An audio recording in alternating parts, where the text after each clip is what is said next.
शक्य करत नाही।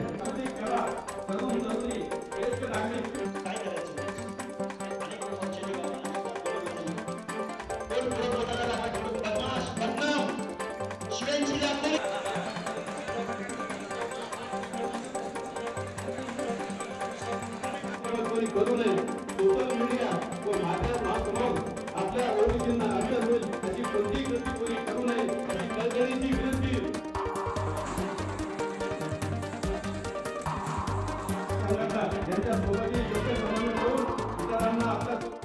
महाराष्ट्रामधला ओबीसी झुंडीने रस्त्यावर उतरत नाही याचा अर्थ ओबीसीला काही कळत नाही असा महाराष्ट्रातल्या राज्यकर्त्यांनी आणि एस्टॅब्लिश पक्षांनी त्याचा अर्थ घेऊ नये।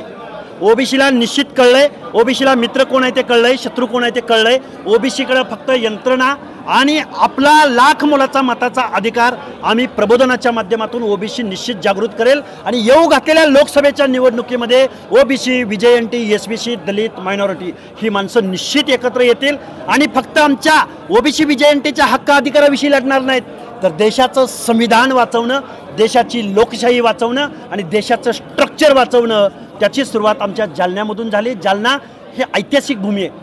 जालन्यामध्ये मंडल आयोगाच्या वेळी सुद्धा जालन्यामध्येच अनेक परिषदा झालेल्या आहेत आणि महाराष्ट्राचं ओबीसीचं आरक्षण वाचवण्याची भूमिका सुद्धा या जालन्याच्या भूमीने घेतलेली आहे। सर, प्रकाश अण्णा शेंडगे यांनी आज 18 उमेदवार लोकसभेला उभा करण्याचा त्यांनी बोललंय, तुमचा त्यांना पाठिंबा असणार आहे? हे बघा, या महाराष्ट्रामध्ये जो ओबीसी, व्हीजेएनटी यांच्या हिताची बात करणारा, मेरिटवर उतरणारा, ओबीसींच्या हक्क अधिकाराविषयी रस्त्यावर उतरणारा मेरिटमधला माणूस ओबीसी निश्चित निवडून देतो। महानगरपालिकेच्या, नगरपालिकेच्या, जिल्हा परिषद, पंचायत समितीच्या असं अजित पवार म्हणाले।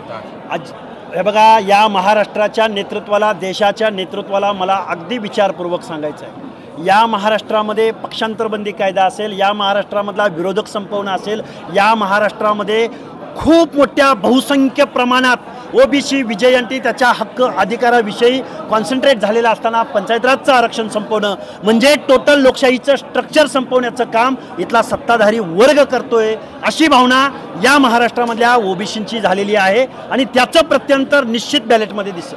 लोक कोर्टात गेलेत म्हणून निवडणूक होत नाही, याला सरकार जबाबदार कसं धरता येईल असं अजित पवार म्हणतात। कोर्टामध्ये अनेक गोष्टी, एखादा न्याय डिले करणं म्हणजे न्याय नाकारणं आहे।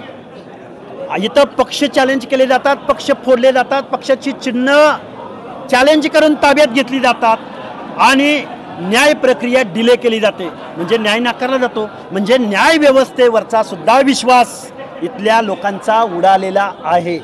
त्यामुळं ही लोकशाही वाचवण्यासाठी ओबीसी, व्हीजेएनटी निश्चित एकत्र येईल। लोकसभेच्या निवडणुकीच्या तोंडावर निवडणूक आयोगाच्या उपाध्यक्षांना राजीनामा दिला आहे, सगळं काही आलबेल आहे असं वाटतं? आलबेल नाही, जे सामान्य माणसाच्या मनामध्ये जी एक शंका आहे त्या शंकेला ही बळकटी मिळते।